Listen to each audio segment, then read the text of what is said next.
Estimados amigos, aquí en Plataforma Democrática, su programa de naturaleza plural, desde donde con posiciones políticas distintas pero comprometidas con la democracia, analizamos los problemas más acuciantes del país.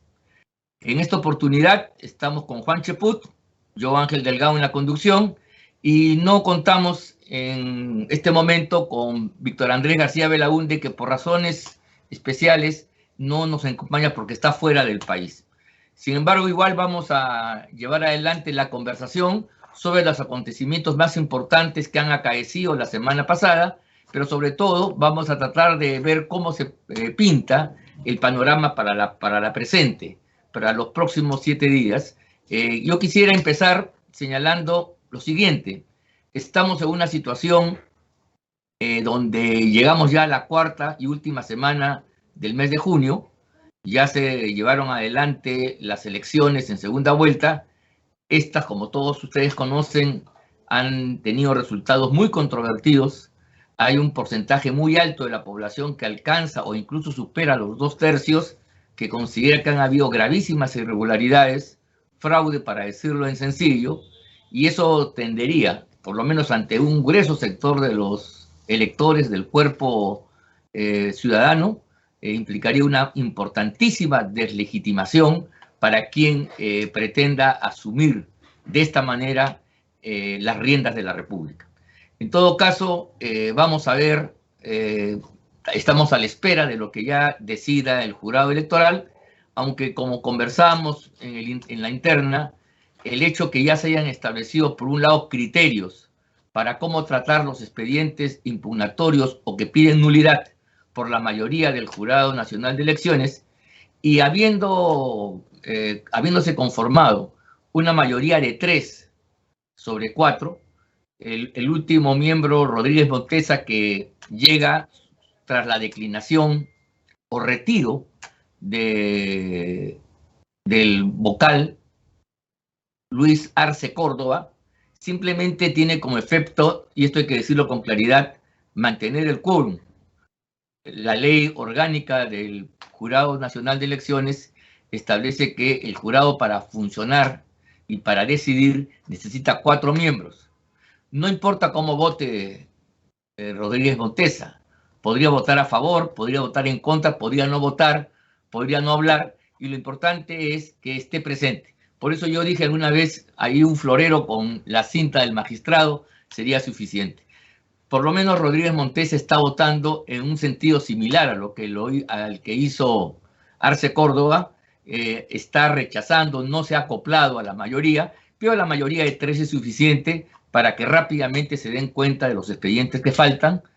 Solamente es un tema de plazos, de días, y es muy probable, Juan, de que ya tengamos un resultado cocinado por un jurado electoral de elecciones que tiene todos los vicios y las ilegitimidades del mundo, por lo menos entre los peruanos.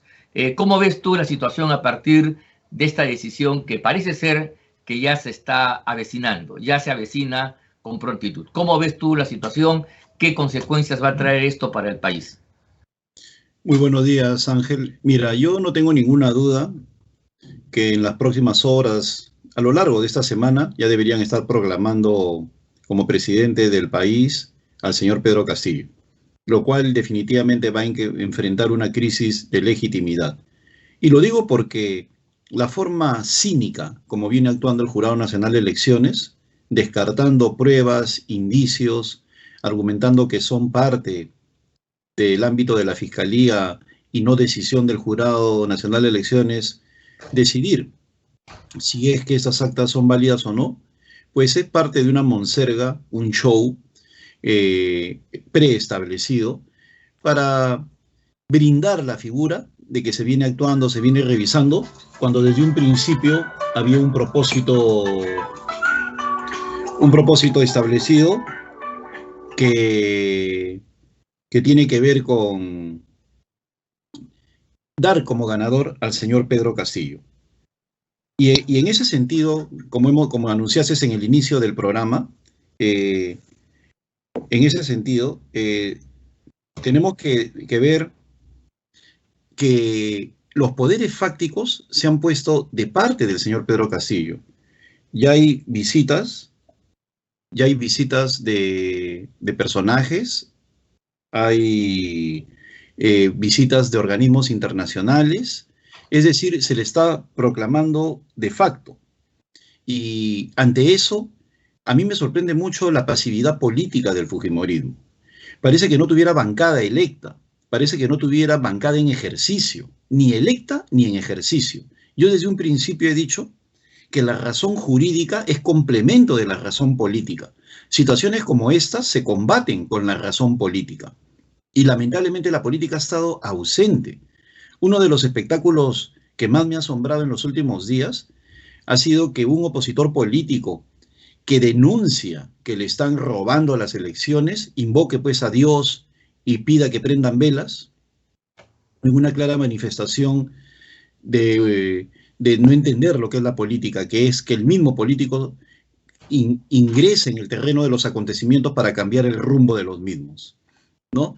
Y acá el silencio de los congresistas de Fuerza Popular, que le darían una dimensión política al reclamo, tanto electos como en ejercicio, es otra cosa sorprendente. Entonces, todo eso ya se ha dado cuenta el señor Pedro Castillo, que sí tiene una bancada electa dinámica, contestataria, defensora de sus intereses, y también tiene congresistas en ejercicios que hacen lo mismo, Claro. ¿no? Sin embargo, de parte del fujimorismo no existe eso. Entonces, ¿cómo se pretende dar una batalla política si los encargados de ser los portaestandartes de la misma abdican de ella? Entonces, estamos viendo pues una lamentable comedia en la cual va a surgir un presidente de la ilegitimidad, y digo ilegitimidad porque gran parte del país, según las últimas encuestas, señalan de que acá ha habido indiscutiblemente maña para ganar las elecciones y que los problemas se van a agudizar. Tú me preguntabas, ¿cómo ves esto? Mira, yo no creo que entremos en un proceso de paz política. La crisis política se va a acentuar por las promesas desmedidas del señor Pedro Castillo, se va a acentuar por el enfrentamiento con Vladimir Cerrón, se va a acrecentar por el copamiento de los caviares de las estructuras del Estado aún más, se va a acentuar con la persecución judicial a los opositores, se va a acentuar con una serie de elementos que vamos a ver cómo van a surgir en los próximos meses. Y eso definitivamente podría significar una crisis de gobernabilidad y de ninguna manera la famosa luna de miel que acompaña a los regímenes, a los gobiernos que empiezan. Así que preparémonos para un semestre muy lamentable para el país. Sí, sin duda alguna. Creo que el escenario pinta con nubarrones que anuncian una tormenta de grandes proporciones, una tormenta gigantesca que puede pues arrasar con las instituciones republicanas, y esto es un peligro. Y de ahí entonces que muchos ciudadanos, independientemente de la propia contienda y de la defensa de los reclamos que hace la candidata Fujimori, entendemos que nuestra participación en estas luchas es básicamente por defender la República Bicentenaria, de que ésta no sucumba y que la democracia prevalezca y que las libertades no sean eclipsadas. Ese es el motivo de nuestra lucha principal, lo hemos venido diciendo, lo reiteramos ahora.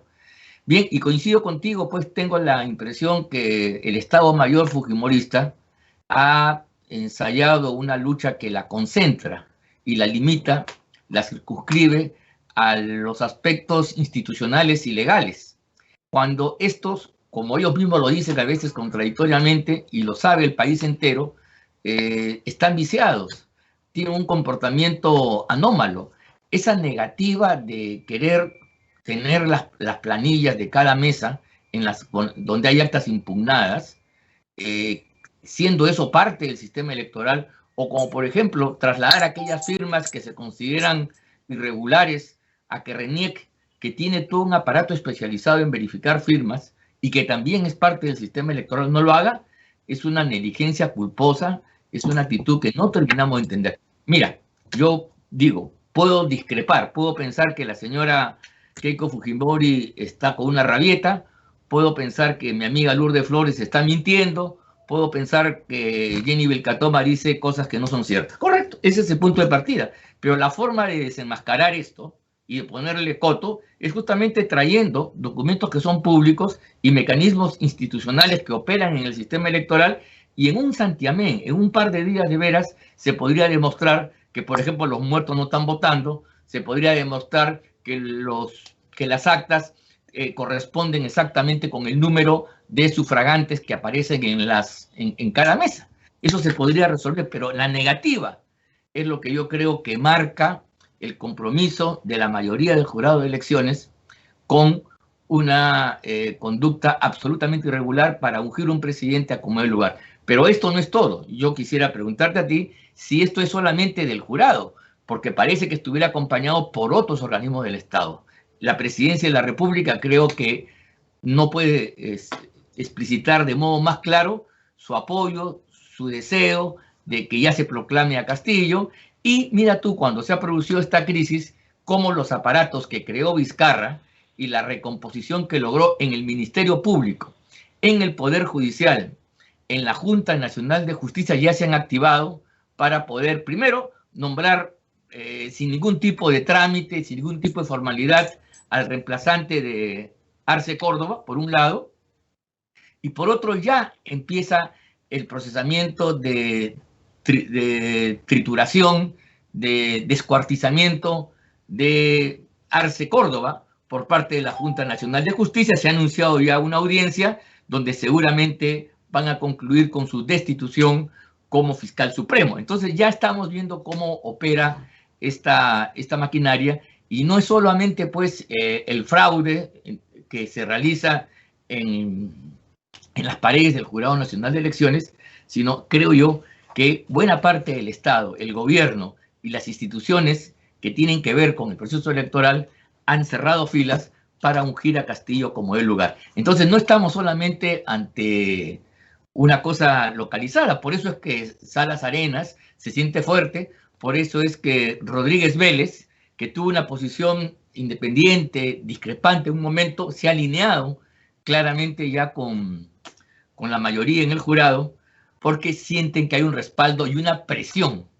Aquí, cuando nos acusan a nosotros de presionar desde la calle, desde la opinión pública, desde los medios de comunicación, se nos acusa de sediciosos y que estamos incitando a la rebelión. Pero la presión, la injerencia que hace el Estado a través de sus aparatos para favorecer a Castillo, creo que es manifiesta y debe merecer también un rechazo completo. Creo que este es el escenario. De esa manera, entonces, estaríamos, independientemente de lo que haga o no Castillo, y esta es la pregunta, una suerte de continuación del proceso político que inauguró Vizcarra, una suerte de Vizcarra número 2, un Vizcarra reformado, un Vizcarra articulado, por lo menos en una primera parte de la etapa política que se inaugura luego del reconocimiento y luego del 28 de julio, si es que llegamos a esa fecha, por cierto. Juan. Así es, Ángel. Mira, he escuchado con detenimiento lo que has señalado y no puedo sino coincidir, ¿no? Yo creo que estamos en la República del Acomodo. Acá, muchos actores que empezaron cuestionando el proceso, hoy vemos cómo pocos se están deslizando hacia el lado de esta izquierda que es la que maneja el poder. Pero también hay que señalar algo, ¿no? Yo no creo que sea cierto, discrepo rotundamente con aquellos que señalan que la izquierda recién está llegando al poder y cosas así. Estos señores llegaron al poder en el 2011 con Ollanta-Humala. Estuvieron en los círculos del poder desde Alejandro Toledo, desde Valentín Paniagua, pero llegaron con fuerza con Ollanta-Humala y simplemente no se quieren ir. O sea, ya estamos viviendo una dictadura blanda.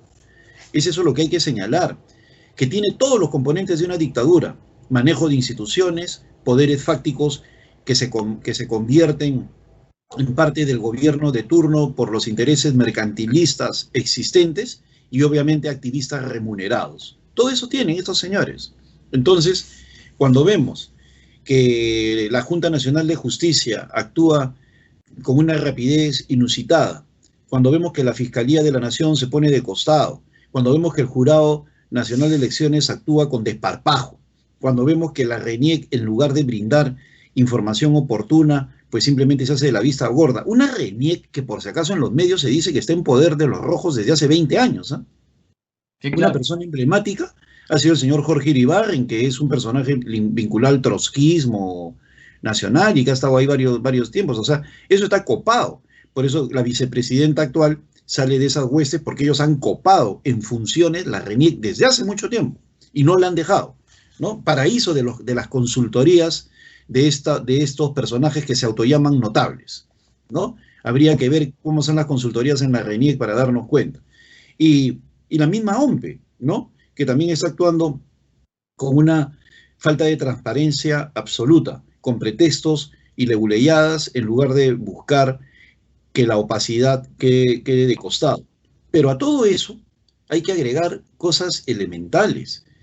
Hay diarios que podrían recurrir a su hemeroteca y en la hemeroteca, por ejemplo, descubrir o ventilar cómo se llamaba fraude a una situación similar en el año 2000 sobre la base de actas con votación cero, sobre la base de actas con firmas adulteradas y sobre la base de actas que por obra del destino en la OMPE entraban en error material. Todo eso ya se ventiló en el año 2000 y todo eso se ha podido señalar. Miren, señores, cómo en el año 2000, en una situación similar, Toledo llamó fraude y los medios de comunicación llamaron fraude a esto. Y ahora no hay evidencias de fraude. Yo me pregunto, ¿por qué los medios de comunicación no recurren a sus hemerotecas, a sus videotecas, si todo eso es similar? Y peor aún, mira, la incapacidad política de Fuerza Popular de ventilarlo. ¿Por qué? Porque simplemente dirían, como eso lo hizo Alberto Fujimori con Vladimiro Montesinos, ahora me van a echar la culpa. Cuando es al revés, es el momento para hacer el deslinde y decir, por ejemplo, mi padre cometió esto y yo no lo voy a hacer. Estos son elementos de un fraude.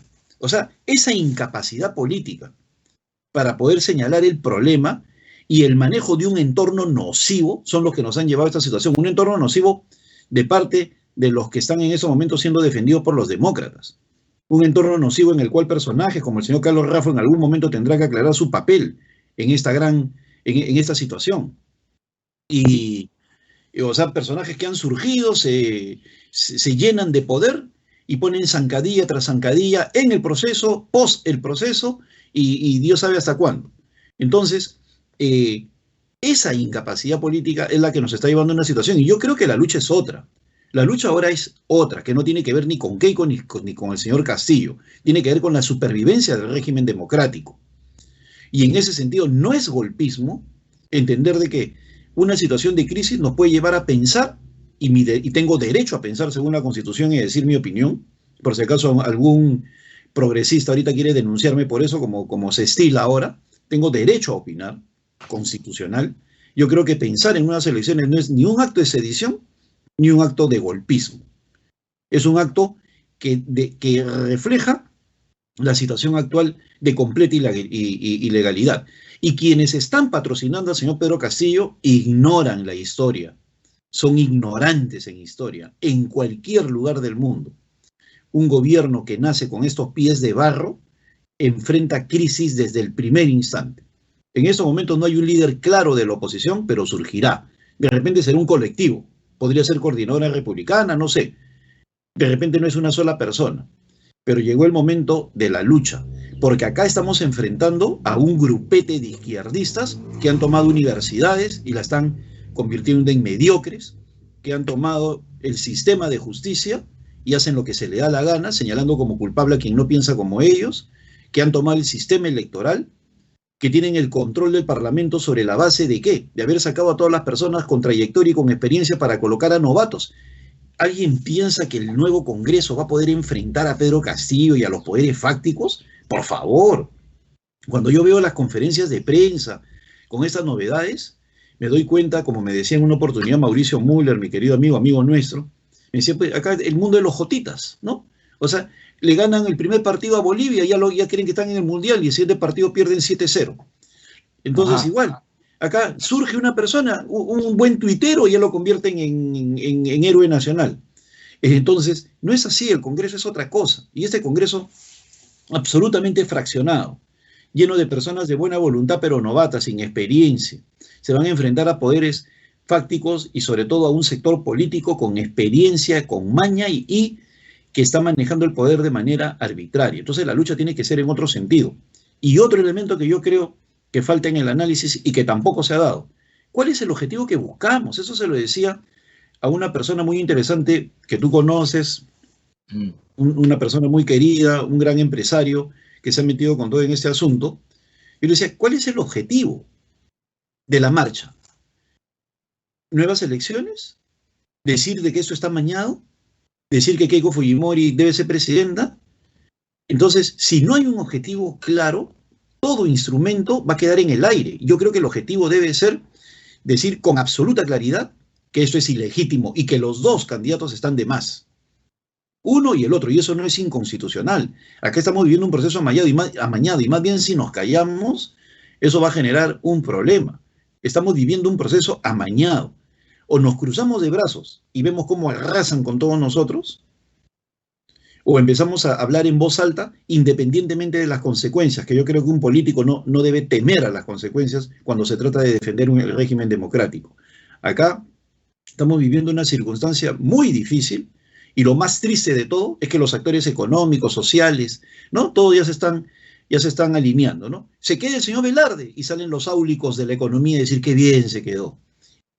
Por eso te decía, estamos en la República del Acomodo, en la cual es imposible hablar de valores y principios. Ese es el deterioro al cual hemos llegado. Claro, mira, efectivamente, ese es el gran problema. Hay una vocación de un importante sector de peruanos importantes que tienen responsabilidades en el mundo de la economía, en el mundo de la opinión, también en el campo de la política, que tienen una enorme plasticidad para adecuarse a las circunstancias, así estas sean espurias.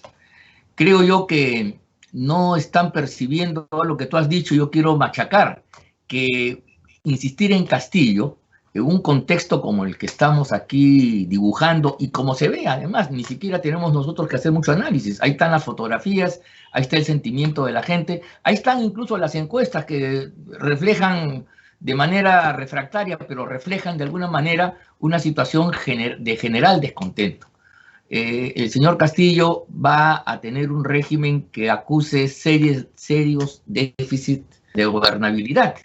Y eso va a acarrear, pues, crisis, se va a tirar abajo las acciones en la bolsa, va a hacer que se dispare la moneda extranjera, la producción va a encallar, en fin, los mismos resultados que ellos, por ponerse del lado de Castillo, quieren evitar, se van a multiplicar.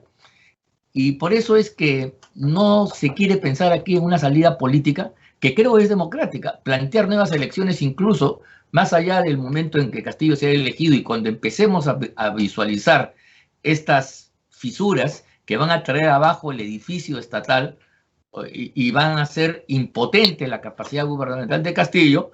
Mira tú, la salida electoral apelando al pueblo para que decida en una situación de impasse va a seguir teniendo vigencia. Yo creo que eso hay que mantenerlo. No es a diferencia del tema electoral de los candidatos que se va a votar con la proclamación, yo creo de que el plantear, recurrir a la población, al ciudadano, al cuerpo electoral para que nuevamente decida en condiciones óptimas, sin ningún tipo de manipulación ni interferencia, es la única salida democrática a una crisis política que se ha impuesto. Por supuesto, en un momento en cual las instituciones jurídicas y las normas procesales ya no dan, pues. O sea, en la vida hay momentos en que las instituciones que hemos creado para encauzar la realidad no la encausan, como el río que se desborda, rompe la represa y en consecuencia tenemos que buscar una solución que la imaginación y la inteligencia humana nos da. Esa es una salida política. Salida política es esa, y esa salida tiene que ser no una salida violenta, no una salida, digamos, de enfrentamiento, sino una salida democrática, y el pedir nuevas elecciones constituyen eso. Pero mira tú el escenario cómo se está pintando, y con esto también quisiera tu comentario. La semana pasada, el fin de semana, la Fiscalía, ¿no?, de turno ha hecho suyo el pedido de Sagasti. Mira tú, de Sagasti, a través de la ministra de Defensa, de abrirle investigaciones preliminares, de acoger la denuncia penal, subrayo penal, por los delitos de sedición, delitos contra el Estado y contra el orden constitucional, contra aquellos oficiales en retiro que, entre comillas, cometieron el delito de suscribir una carta donde expresan sus preocupaciones por el futuro republicano del país. Y mira tú, la respuesta oficial del gobierno ha sido penalizar la política, llevarla por el cauce penal, no por el debate público, sino a través de una medida que en el caso de extenderse puede acabar con carcelería, la privación de la libertad y el patrimonio de aquellos que son imputados por estos delitos. Yo creo que esto que está pasando y que empieza a manifestar un rechazo, el día de hoy debe haber una marcha, un plantón, un acto de rechazo de las personas afectadas, no es sino la clarinada de lo que nos puede pasar más adelante. A nosotros nos van a acusar de sediciosos, de provocar la rebelión, nos van a acusar de ir contra el orden democrático y constitucional. Entonces creo yo que eso que Vizcarra ensayó durante su gobierno contra los políticos opositores, hoy el señor Castillo y su aparato jurídico, político, incluso militar, podrían usarlo para perseguir a todos los rivales. Por eso creo que es importante seguir el curso de esta denuncia, que hoy día ya está en sede fiscal, que ya está abierta la investigación preliminar, no solo quizá para amedrentar en lo inmediato, sino también para hacer una persecución en serie contra todos aquellos que estamos discrepando rotundamente con lo que viene ocurriendo hoy día en el país. Ese es el problema que se está dibujando con esta actuación de la Fiscalía a pedido de Sagasti y de la ministra de Defensa. Claro, lo que tú dices es cierto, Ángel, y por eso es que yo insisto en que el camino de la OEA es un camino torpe. Lamentablemente lo ha asumido la misma Keiko Fujimori. ¿Qué pasó en la OEA? La señora Yanine Áñez, presidenta en ejercicio, denuncia, ¿no?, el fraude que quiso cometer Evo Morales, el cual tuvo que salir por el amañamiento del proceso electoral que había denunciado los observadores de la OEA. ¿Y qué pasó con la presidenta Áñez una vez que asumió el señor Arce, Luis Arce, homónimo del renunciante miembro del Jurado Nacional de Elecciones? ¿Qué pasó? La metieron presa. ¿Y la OEA pitió algo? No hizo nada. La señora que denuncia el fraude la mete presa el monigote de Evo Morales, el actual presidente Arce. Y la OEA ha saltado hasta el techo, ha hecho una denuncia, ha pedido una reunión. No. Entonces, ¿qué va a pasar ahora?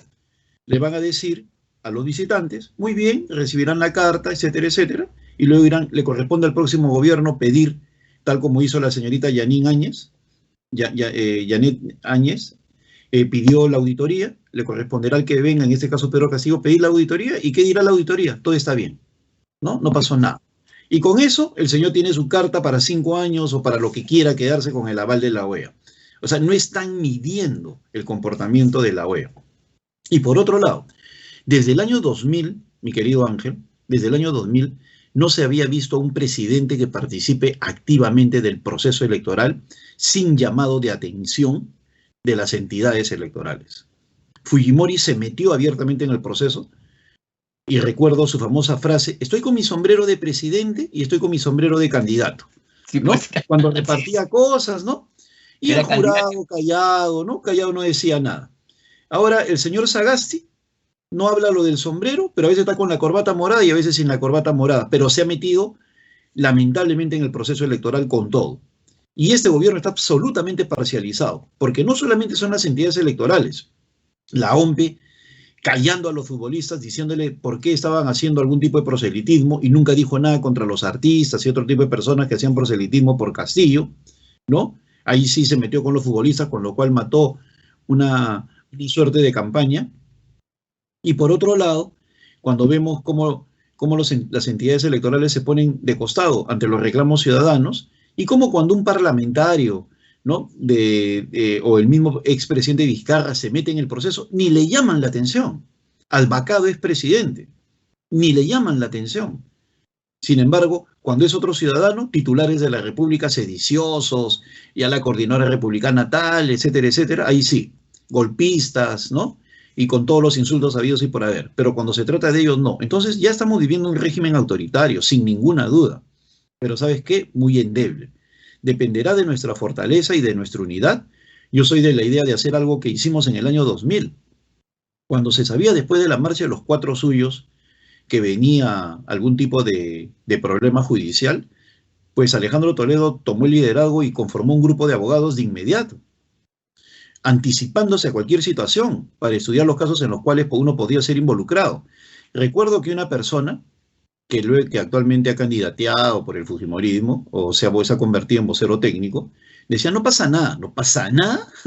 Fue uno de los, al toque empezaron las denuncias, a los pocos meses. ¿Por qué? Porque la intención era anular a la oposición. Entonces, en la medida que no nos vean unidos, en la medida que no se conforme ya un cuerpo legal, viene la aplanadora. La principal fortaleza es la unidad entre las fuerzas de la sociedad civil y los sectores democráticos del Congreso, al cual no hay que dejar de lado. Y yo creo que allí partidos como Acción Popular, en primer lugar, el partido de Rafael López Aliaga en segundo o tercer lugar, y APP, son partidos que tienen integrantes que podrían tranquilamente convertirse en la expresión política de los demócratas. Pero para eso hay que conversar con ellos desde ahora y no esperar el 28 de julio, porque no tengo ninguna duda que las raíces autoritarias se van a ahondar.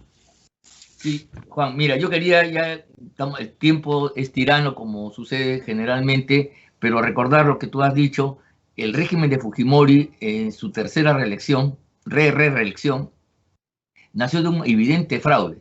Acuérdate tú que las encuestas y las bocas de urna dieron un resultado y al final esto fue revertido, tanto así que ya Toledo no participó en la segunda vuelta porque esta era objetivamente fraudulenta y estaba corrupta, con un jurado de elecciones y una OMP y un sistema electoral totalmente ganado pues a apoyar al régimen fujimorista.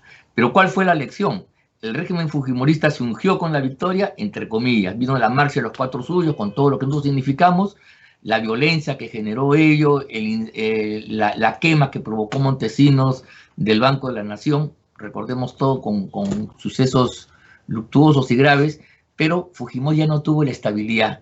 El edificio dictatorial que montó, aparentemente poderoso con Montesinos, estaba profundamente agrietado.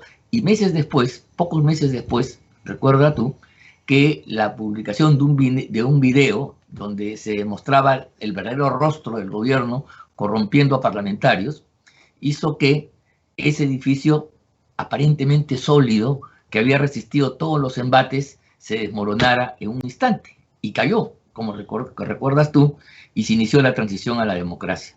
Entonces, no es difícil, en base a la experiencia histórica, suponer que algo similar le podría pasar a un castillo impuesto sin legitimidad de origen y con problemas de gobernabilidad, y tengamos un problema mucho más grave en los próximos meses. O sea, aquellos que nos quieren sacar la vuelta al país no saben que están de repente cavando su propia tumba para un desplome más grande de lo que podría pasar, ¿no? Y solamente para finalizar, Ángela, no olvidemos la irresponsabilidad de esta gente que está detrás de Castillo. Primero apostaron por una persona sin luces como el señor Forsyth, ¿no? Sí. Luego Lescano, ¿no? Se les cayó Lescano y luego terminaron con Castillo, ¿no? Verónica Mendoza se les cayó y luego con Castillo. Entonces, no es Vizcarra, es un grupo que está detrás y que no quiere abandonar su sistema de privilegios. Entonces, tenemos que entender la dimensión del problema para poder enfrentarlo, ¿no? Así es, sin duda alguna. Bueno, nos ha ganado el tiempo. Agradecemos a los amigos que nos siguen, que nos van a ver por VHTV, Cable Más, y reiteramos nuestra participación la próxima semana con el análisis pues, de lo que vendrá en los próximos días. Estén todos atentos. La República vive una tensión como nunca antes ha sido, y probablemente tendremos que sacar lo mejor de todos nosotros para poder garantizar ese legado que nos dieron los padres fundadores de la República hace 200 años. Muy agradecido por su presencia, muy agradecido por el reconocimiento que nos hacen a través de estas ondas del cable y de la transmisión por internet. Agradeciéndoles a todos ustedes, nos despedimos hasta la próxima semana. Muchas gracias, Juan.